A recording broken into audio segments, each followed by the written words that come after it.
Alors, bienvenue dans l'autre direct. Nous recevons aujourd'hui Charlie Drich. Charlie Drich, bonjour. Bonjour. Alors, vous êtes moins connu que le milliardaire aventurier qui est décédé il y a quelques années, Steve Fossett, on en reparlera. Vous êtes né à Lyon, vous habitez Saint-Nicolas-de-Véros, en Haute-Savoie. Vous n'avez quasiment aucun concurrent dans le milieu très fermé des aventuriers tout-terrain. Premier Mont Blanc à 14 ans, premier 7000 mètres à 22, 2 records du monde, 4 premières mondiales, 1m95, 95 kg, 55 ans. Votre terrain de jeu, la planète entière, les pôles, les plus grands sommets du monde, les océans. Brillant élève, vous avez fait maths sup, maths spé, vous avez intégré l'École nationale de marine marchande. Quelques années plus tard, vous avez créé votre société de chasseurs de tête, vous avez introduit en bourse avant de la céder. Et en 2003, changement de vie, vous entamez une deuxième vie, celle de sportif aventurier de l'extrême. Alors, vous commencez par un Dakar à moto seulement 10 mois après avoir passé votre permis, c'est assez étonnant. Et mi-septembre, je termine, on reviendra un peu sur toutes vos expés, il y en a tellement. Mi-septembre, vous êtes rentré du mythique passage du Nord-Ouest que vous allez terminer. Alors déjà, au départ, le passage du Nord-Ouest, c'est quoi? Alors le passage Nord-Ouest, c'est ce qui permet de relier le Pacifique à l'Atlantique en passant par l'extrême nord du Canada et de l'Alaska. Donc c'est vers le détroit, c'est quoi le détroit de Bering? Alors le détroit de Bering, ça marque l'entrée dans le Pacifique. Et de l'autre côté, c'est mer de Baffin, Groenland. D'accord. Donc vous avez commencé, en fait en gros ça se fait en 2 saisons ce passage du Nord-Ouest. Vous avez commencé l'année dernière? Alors ça se fait en 2 saisons, du moins j'espère le faire en 2 saisons à la rame. À la voile, aujourd'hui ça se fait en 1 saison. Je l'ai fait à la voile en 2009 à bord du Glory of the Sea, un bateau d'expédition polaire. Donc là effectivement on est à la rame, ce qui est quand même nettement plus compliqué. Déjà, est-ce que ça a déjà été fait ou pas? Alors à la rame, non, jamais. Donc c'est une première mondiale. C'est une première mondiale. Donc, et bon, il y a eu une tentative de fête. Mais qui n'est pas allé au bout. Et là, j'espère bien arriver à boucler ce passage Nord-Ouest cette saison. Comment on... Là, nous, on est tranquillement à Lyon, assis à l'institution. Comment ça se prépare à une expédition comme ça? Alors, je ne sais pas si je dois le dire, mais bon, tout m'intéresse. Bon, les choses se font... très souvent un petit peu par hasard. Là, en fait, bon, je savais que le passage du Nord-Ouest à la rame, il y avait quelques aventuriers qui commençaient à y songer. J'ai eu l'opportunité de récupérer, de racheter ce bateau, qui est un bateau absolument extraordinaire et parfaitement adapté au sujet. Il est en bateau, on parle du rameur. Du rameur, ouais, clairement. Parce qu'il est en Kevlar carbone.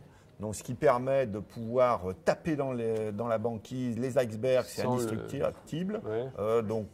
Et en plus, extrêmement léger. Et ça fait quoi en termes de longueur? Vous êtes dans quoi? Il fait un peu moins de 7 mètres, 160 kg à vide.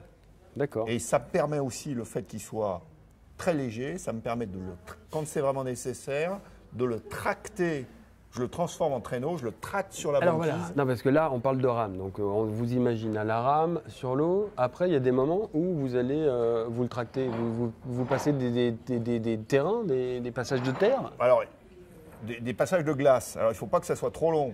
Parce que déjà, à la rame, on n'avance pas très vite. Mais alors, tirer tracter, ça doit être compliqué. Voilà. Vitesse de pointe à la rame, c'est aller en km/h, 6 km/h.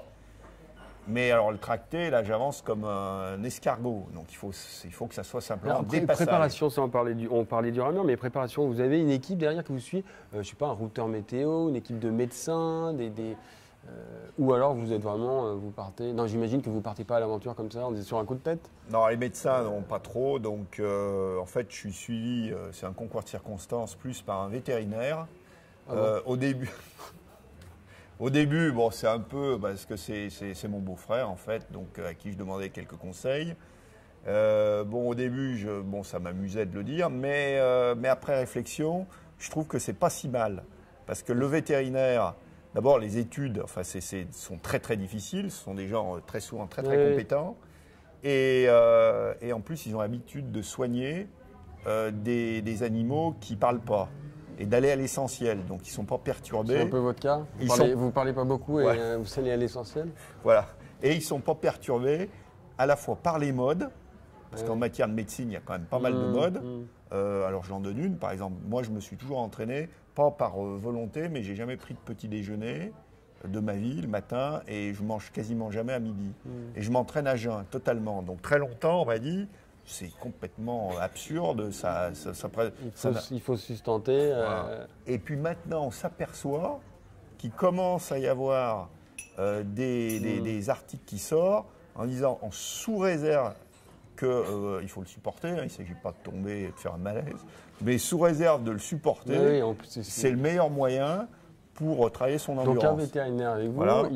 Alors il y a aussi, donc très très important, j'ai un routeur, hein. Michel Melnet, pour cette expédition. Ouais. Donc ça c'est essentiel parce que je lui délègue totalement. Mais alors vous me disiez tout à l'heure, avant de commencer l'émission, que routeur dans cette partie, c'était un peu compliqué d'arriver à avoir une météo très fine. Alors pour ce qui est des glaces, là, il arrive avec des photos, des images satellites, à avoir une très bonne vision de ce qui se passe. Par exemple, là, il va me donner le taux de départ. Donc, en fait, 2 jours avant, la possibilité de circuler, parce qu'actuellement, c'est totalement gelé. Donc, j'attends que ça fonde, puis il va me donner le top départ, et puis 2 jours après, je suis sur zone. C'est quoi, moi je ne connais pas, les auditeurs non plus, les téléspectateurs non plus. Le paysage, de toute façon, c'est quoi? C'est de la glace, de l'eau et de la glace. Alors, c'est très différent. La première partie, détroit de Bering, nord de l'Alaska, c'est tristounet, on va dire, comme paysage. Non, alors, c'est quoi tristounet? Alors, c'est beaucoup de brume. Ouais. Des terres, pas toujours, mais assez souvent assez plates, gris, il pleut tout le temps, très souvent. Ça donne envie comme ça. Des coups de vent, etc. Bon, la deuxième, donc la deuxième partie, parce que le passage du Nord-Ouest, donc je l'ai déjà fait à la voile, donc bon, j'ai vu comment ça se passe. La deuxième partie est très différente. Des glaciers qui tombent dans la mer, de la banquise, les icebergs. Ouais. Banquise et iceberg, c'est pas la même chose. Hein. Ouais, banquise, c'est la mer qui gèle, et iceberg, c'est les glaciers, c'est de l'eau douce. Et souvent des passages resserrés, donc au milieu de chenaux, d'îles, etc. Donc c'est fantastique. En plus, en général, il fait beau, et il n'y a pas trop de vent sur la deuxième partie. D'accord. Parce que les dépressions. Donc ça, c'est ce que vous allez faire, c'est la deuxième partie. Donc en gros, vous avez fait le plus tristounet, comme vous dites. Là, vous allez faire le plus sympa. Et en principe, moins de tempêtes, moins de coups de vent. Moins de tempêtes. Alors ceci dit, parce que voilà, ça fait partie, c'est l'environnement qui est quand même un environnement, on va dire, où logiquement, l'homme n'a rien à faire là-bas. Je dis logiquement parce qu'il y a quand même des populations inues. Si, sur le zone, oui, il y a quelques petits villages. Nous, on va penser, la dernière fois qu'on s'était rencontrés, on va penser aux baleines, aux orques, aux belugas, aux ours blancs. Oui. C'est ça le risque majeur ou c'est plutôt de se renverser et tomber à l'eau? Non, alors, bon, les ours blancs, c'est une réalité. Et dans un premier temps, contrairement à ce qu'on peut imaginer, le fait que la banquise, il y en ait de moins en moins, fait que sur certaines zones, il y en a de plus en plus. Parce que justement, les ours ne peuvent pas circuler, donc ils se fixent sur les points où ils peuvent manger les phoques. Hein, c'est vraiment... Bon, c'est un réel danger, mais il n'est pas non plus, c'est pas un danger permanent. Je suis armé en permanence. Pour les chasseurs, j'ai du 300, c'est-à-dire j'ai des balles, j'ai toujours une balle engagée dans le canon. Ouais, bon. Ça, c'est obligatoire. Ah oui, les ours... vous n'amusez pas à partir sans je dirais même pour les connaisseurs, au début, je partais plutôt dans ces zones avec un pistolet, mais le problème, c'est que, sauf si vous êtes un très bon tireur, avec la pression, le danger, on est capable de louper un ours à 50 cm. Ouais. Avec un fusil, on est un peu plus sûr. Là, il ne s'agit pas bien de le louper. Ouais, ça, Non, le danger, les belugas, bon, ça peut, il y a des histoires, mais est-ce que c'est vrai, est-ce que c'est pas vrai? Le beluga, c'est vraiment un chasseur.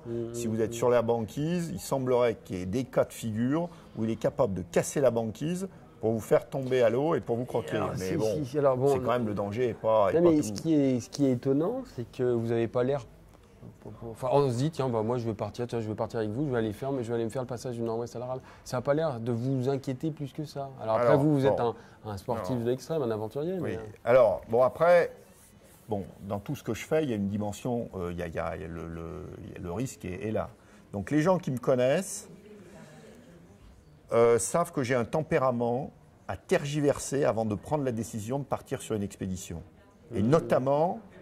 j'essaye de mesurer le risque et de voir si j'ai la personnalité, si je suis prêt, si je suis motivé pour accepter ce risque. Alors par exemple, il y a une expédition, je vais vous donner une expédition à laquelle je ne pense plus, mais j'y ai songé. Donc j'ai réussi l'Everest par la voie tibétaine. Donc à un moment, j'ai songé à repartir sur l'Everest pour descendre l'Everest à ski. L'Everest à ski, aujourd'hui, ça reste un exploit. Sifredi. Sifredi qu'il a descendu en surf. En surf, ouais. Bon, mais après avoir réfléchi pas mal de temps, c'était à ma portée d'un point de vue physique. Je suis déjà monté sur le sommet de l'Everest. Techniquement, ça serait à ma portée de le descendre à ski. J'ai fait beaucoup de ski de couloir, je suis moniteur Il y a de ski. plus de risques? Mais par contre, je ne suis pas prêt à prendre le risque. D'accord. Bon, parce Donc- que c'est au-delà de ce que je... donc- Par contre, une fois que je suis parti sur une expédition, Oui, après, passage du Nord-Ouest, bon, après donc, j'accepte et je fais avec. Là, le temps passe très vite. Le passage du Nord-Ouest, combien de temps? Alors, vous partez quand? Alors je pars dès que la glace commence à me permettre de Donc, ça va circuler, être quoi, d'ici- a priori d'ici 15 fin juin, Ouais, et ouais. puis il faut que je sois sorti, suivant les années, aux alentours de fin septembre. Un peu Donc avant, là, un vous peu allez après. mettre quoi? J'ai 3 mois. Vous avez 3 mois, 3 mois. pour faire combien de kilomètres à la rame? À peu près 5000 km. Sachant que vous avancez, ce qu'on disait, 5-6 km/h. 5-6 km, après il y a quand même les courants qui peuvent aider de temps en temps ou peuvent être contraires, et puis il y a le vent.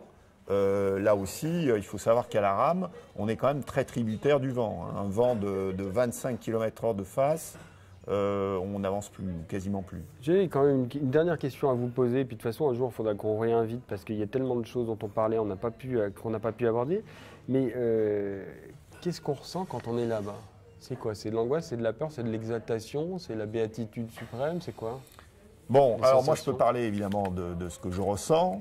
Maintenant, on a tous tous les aventuriers, les alpinistes, des perceptions très différentes. Moi, à la limite, c'est pas très poétique ce que je vais dire. À partir du moment où j'ai pris la décision de partir sur une expé,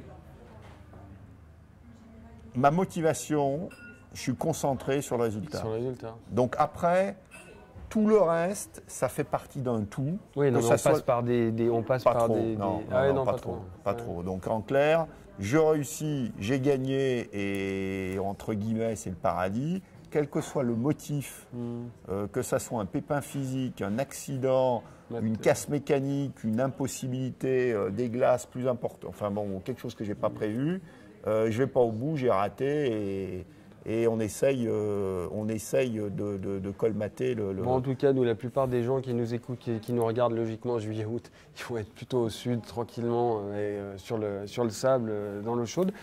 Donc, on pensera à vous. Et puis surtout, en septembre, bah, vous reviendrez nous voir. Avec nous raconter plaisir. ça un peu, on prendra un peu plus de temps. Voilà, bah, le lot direct pour aujourd'hui, c'est terminé. Puis on se retrouvera demain avec un nouvel invité qui sera peut-être un peu moins extrême.